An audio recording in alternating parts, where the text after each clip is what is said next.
Hello, Dr. Ahadian here.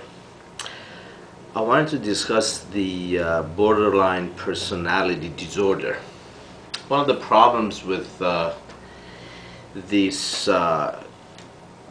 situation is basically that when we speak about borderline personality, it means like there is a problem with the concept and the naming of this disorder. Like people would say, well, what kind of border I am from, or what kind of borderline is it, what is the line?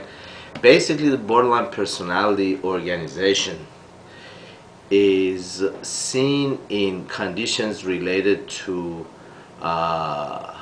problems with inability to have a object constancy.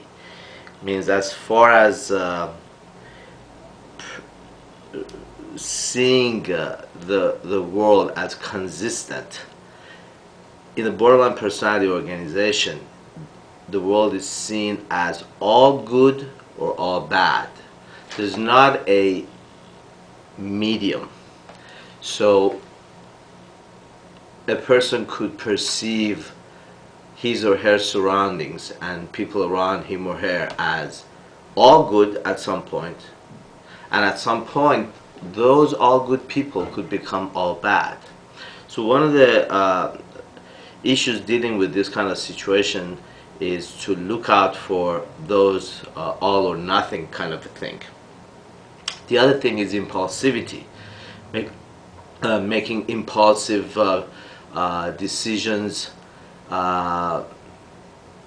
making decisions that are destructive and then regretting afterwards. However, continuing to make decisions that are based on impulses.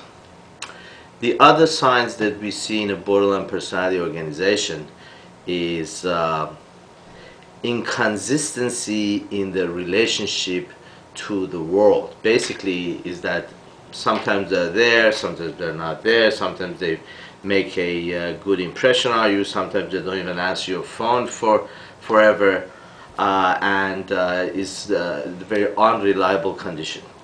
So one of the problems with the borderline personality organization that coincides and comes into play in a human being, which causes the clinicians to make diagnoses of atypical bipolar disorder, is the problem that with the bipolar disorder we have a lot of inconsistencies and instability of mood and affect, inability to express themselves in an appropriate manner, and then it would coincide itself with the borderline personality disorder, because in the borderline personality disorder we have a lot of instability of mood and affect that could be diagnosed as bipolar.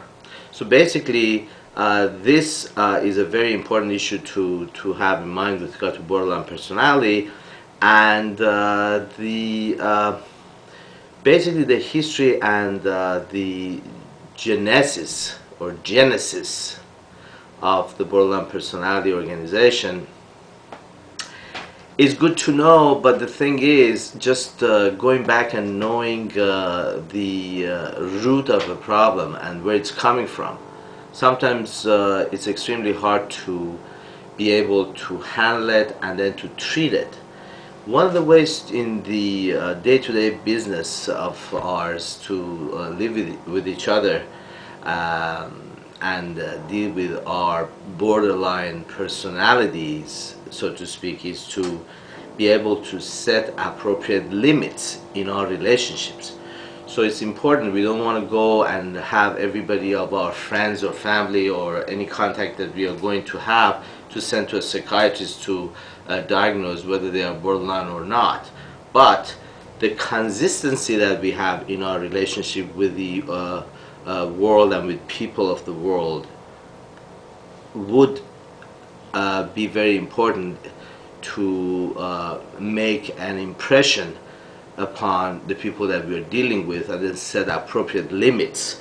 So then when we meet somebody, we want to make a relationship, and then we are going to have a relationship and increase our socialization.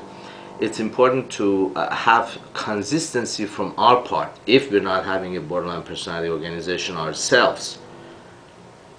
Therefore, if we set a time, if we set a program, if we set an appointment, we try to stay with it. We try to be consistent. We don't drop out without any notification or calling or saying that hey, I'm not going to be able to make it that day and all that.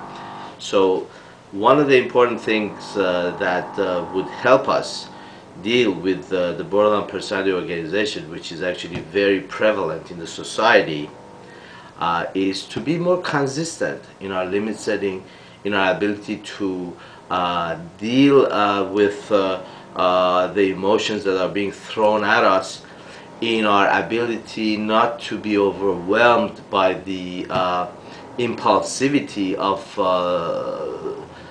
the decisions that are made from our borderline personality organization friends, and not to fall for that, and then to think about it, not to be very obsessive, but try to be handling that appropriately and dealing with that.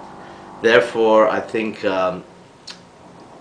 one of the issues that they say is that in the relationship arena, some make a connection and say that for a histrionic person, the best match would be an obsessive one, because the histrionic and impulsive and labile and expressive and all flamboyant and expressive and kind of show-off type of personality, there is a need of a anal, retentive, structured, reliable, and conservative type of a person to have a good match and then to have a good combination. With the borderline personality organization, somehow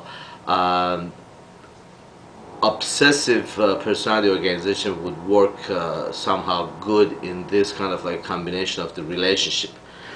The discussion goes long, but any kind of input, information, questions, and comments are welcome.